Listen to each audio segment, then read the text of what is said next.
There is something truckers do when they pass through a town that does not feel right. They do not stop. They do not slow down. They do not pull into the gas station even if the gauge is reading low.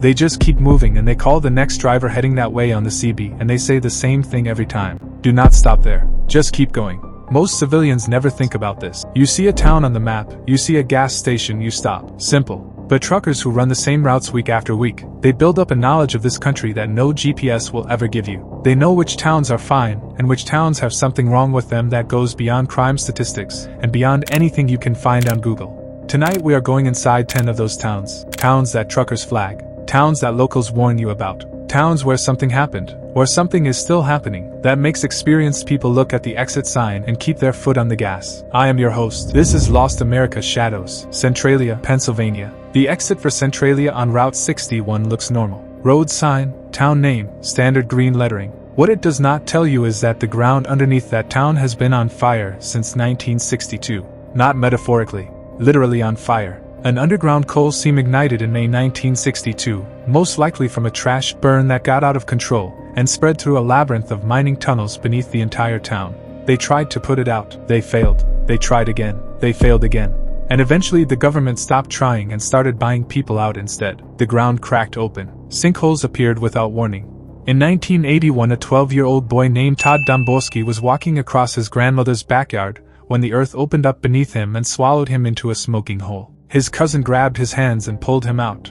The hole was 150 feet deep. Todd was 4 feet from a pocket of carbon monoxide that would have killed him in seconds. By the 1980s, most of Centralia's 1,000 residents had left. Today the population is effectively zero. The streets are still there. The road markings are still painted on the asphalt. But the asphalt itself is cracked and steaming in places, and the underground temperature directly beneath where the town used to be reaches 900 degrees Fahrenheit. The fire has enough coal to keep burning for another 250 years. Truckers who pass through on Route 61 describe a specific smell, sulfur, smoke, something chemical, that hits you before you even see the town. Most of them do not stop. Times Beach, Missouri. In 1982, the EPA sent every resident of Times Beach a letter. It said one thing: leave. Do not come back. In the 1970s, a waste hauler named Russell Bliss was hired to spray oil on the dirt roads around Times Beach to keep the dust down. It seemed like a reasonable solution. What nobody knew at the time was that Bliss was mixing his road oil with toxic waste from a chemical plant,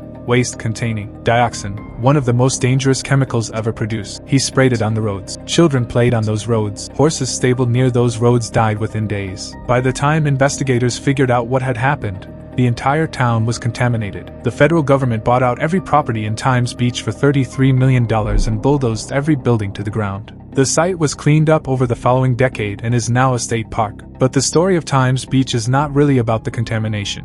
It is about the fact that for years, while children were playing on those roads and horses were dying and people were getting sick, nobody connected the dots. The warning signs were there. Nobody read them in time.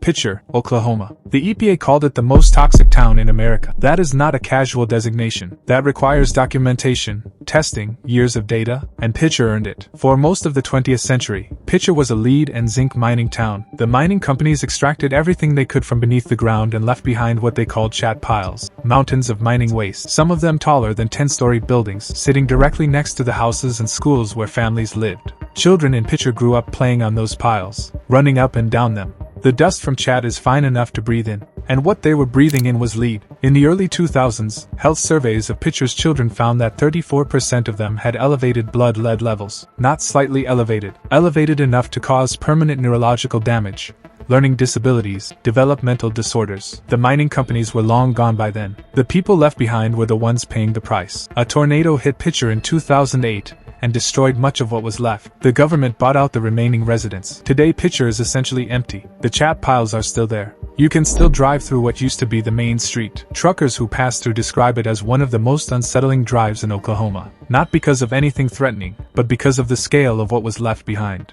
An entire town, poisoned from the inside out, and just abandoned. Gary, Indiana. At its peak in 1960, Gary had 178,000 residents. U.S. Steel's largest facility was here. The money was real, the jobs were real, the city was real, and then the steel industry collapsed, and Gary went with it. Today the population is around 70,000 and falling every year. 30% of residential properties in Gary are vacant. Not declining, vacant. Empty houses on empty streets next to occupied houses where families are still trying to live normal lives surrounded by decay. A Nightmare on Elm Street was filmed in Gary. Michael Bay used Gary for Pearl Harbor and Transformers. Filmmakers come to Gary when they need a location that looks like a city that died. The most disturbing building in Gary is the City Methodist Church, a Gothic stone structure built in 1926 that rises above the abandoned streets like something from a different century. The roof has partially collapsed. Trees are growing through the floor inside. The stained glass windows are long gone. It stands in the middle of a city that is still technically alive, and it looks like something that has been dead for 100 years. Truckers who run the I-90 corridor through Gary talk about it at rest stops, not with fear, with a specific kind of sadness. This was a real city. These were real people's lives, and America just moved on and left it there.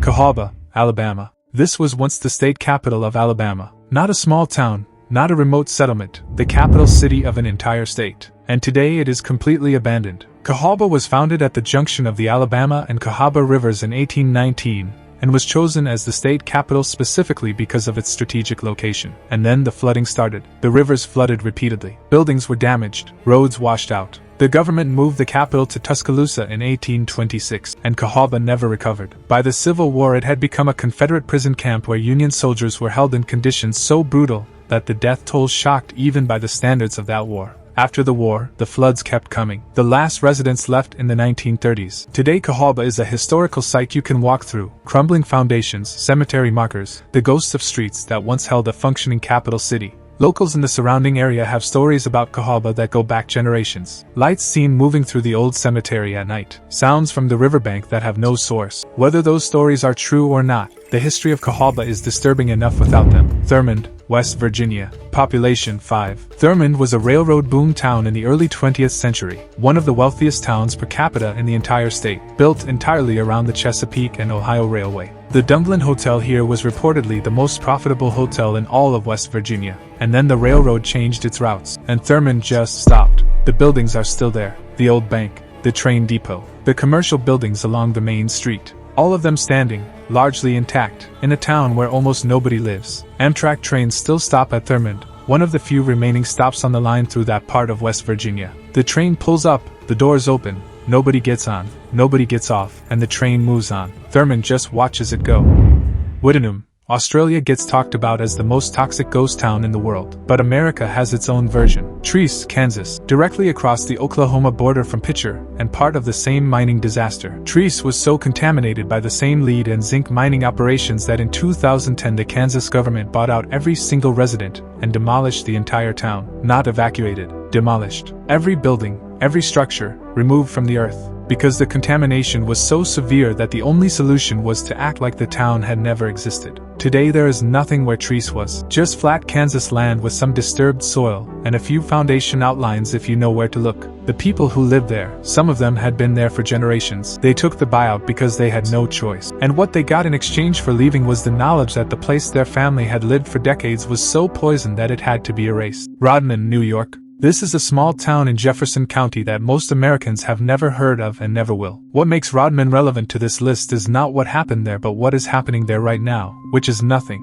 Rodman is not fully abandoned, but it is dying in the specific way that hundreds of small American towns are dying, slowly, quietly, without anyone in a major city paying attention. The businesses closed first, then the young people left for cities with opportunities, then the school consolidated with the school in the next town over, and what remains is an aging population in a town with no economic future and no plan. Truckers who pass through Rodman on their routes through upstate New York describe it the way they describe a lot of towns like it. Not dangerous, not dramatic, just gone quiet in a way that sits with you for a while after you drive through. Cairo, Illinois. This town sits at the exact point where the Ohio River meets the Mississippi River. It was once one of the most strategically important locations in the entire American Midwest. During the Civil War, Ulysses S. Grant used Cairo as his headquarters for the Union Army's Western campaigns. The town had grand buildings, a prosperous economy, a future that seemed certain. And then something went wrong in Cairo that no single cause can explain. Because it was everything at once. Racial violence that tore the community apart for decades. Economic decline as river traffic shifted away. Municipal dysfunction so severe that the state of Illinois eventually had to take over the city's government because the local administration had effectively collapsed. The population dropped from 15,000 at its peak to under 2,000 today. Entire neighborhoods are abandoned. Streets of houses standing empty with roofs caving in.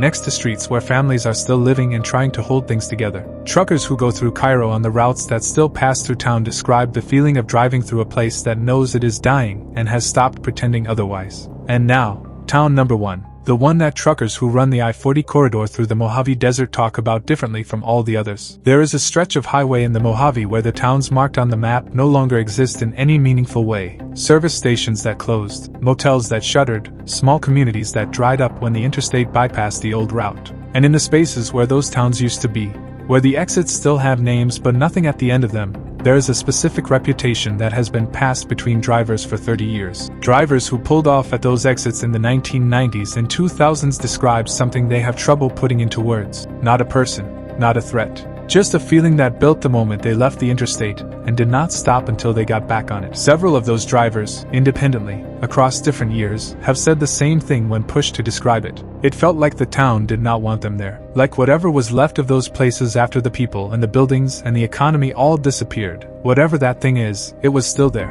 And it was paying attention. 10 towns, all of them on the American map. Some of them still technically alive. Some of them already gone. All of them carrying something that the official version of American history does not fully account for. The next time you are driving through a town you have never heard of and something makes you want to keep going, listen to that feeling. The people who knew those roads best always did. Subscribe to Lost America Shadows. See you in the shadows.